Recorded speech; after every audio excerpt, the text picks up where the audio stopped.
டாஸ்மாக் தூங்கும் போது 36,000 பேர் இருந்தாங்க, 24,000 பேர் இருக்காங்க. இப்போ கடையில் வந்து பெட்டி வைக்கிறதுக்கு பாட்டில் வைக்கிறதுக்கு இடம் இல்லை. அப்புறம் எச்சில் பாட்டில் வாங்குறது மூலமா நோய் நொடி பரவக்கூடிய வாய்ப்பு இருக்கு. ஏற்கனவே 36,000 பேர் இந்த இடத்துல 24,000 பேர் தான் இருக்காங்க. தொழிலாளி 3 பாகம் காணாமல் போயிருக்காங்க, இறந்து போயிருக்காங்க, நோய் நொடிக்குள்ளாக இருக்காங்க.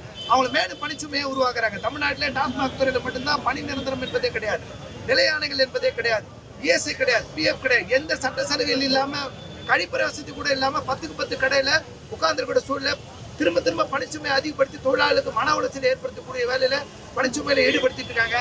இந்த கண்டிஷன் தான் இந்த பேரணி நடக்குது. தொடர்ந்து காலிபாட்டு திரும்ப பெறும் திட்டத்தை அரசாங்கம் வேறு வழியில் நடைமுறைப்படுத்தணும். இதுல பணிபுரியக்கூடிய விற்பனையாளர் ஊழியர்களை வச்சு பண்ணக்கூடாது. நீங்க அளித்த தேர்தல் வாக்குறுதியின்படி அனைவரையும் பணி நிரந்தரப்படுத்த வேண்டும். 23,000 அரசு ஊழியர்கள் என்ன சம்பளம் ஆகிறாங்களோ அந்த சம்பளத்தை கொடுக்கணும்ன்றதை இந்த பேரணி முக்கியமா வச்சிருக்கோம்.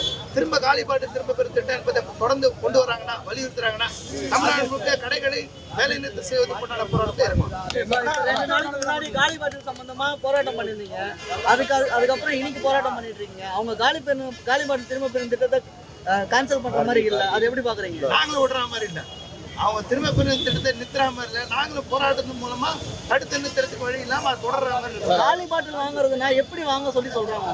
காலி பாட்டில் எங்க ஊழியர்களே பயன்படுத்தாம அவங்க வாங்கினா வெளியிலே கவுண்டர் வச்சுக்கிட்டு யாரை வேணா வச்சுக்கிட்டு நாங்க தொடவும் மாட்டோம், பாட்டில் நாங்க வாங்க மாட்டோம், அப்படியே கலெக்ட் பண்ணிட்டு அப்படியே போயிட்டோம். எந்த மாதிரி கடையில இடம் இல்ல, முதல்ல கடையில இட வசதி கிடையாது, ஃபுல்லா பாட்டில் வச்சிருக்குது, இடமே கிடையாது, நிக்கிறதுக்கே இடம் கிடையாது, வீட்டு தான் வேலை செய்யற, எங்க வைப்பாங்க? அப்புறம் பாட்டில் வாங்கி வச்சு ஒரு 2-3 நாள் ஸ்டாக் அங்கேயே இருந்துச்சுன்னா நோய் நொடி வரும். எச்சில்பாடு இது எங்க வேலையே கிடையாது.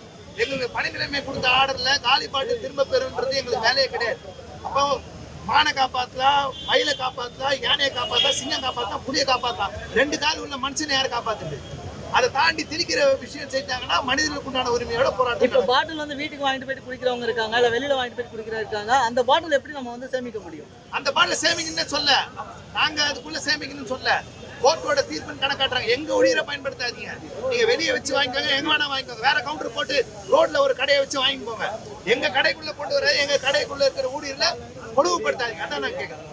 செய்திகளை உடனுக்குடன் தெரிந்து கொள்ள கீழ்க்கண்ட கேபிள் மற்றும் டிடிஎச் நெட்வொர்க்குகளில் எம்நாடு செய்தி தொலைக்காட்சியை காணுங்கள்.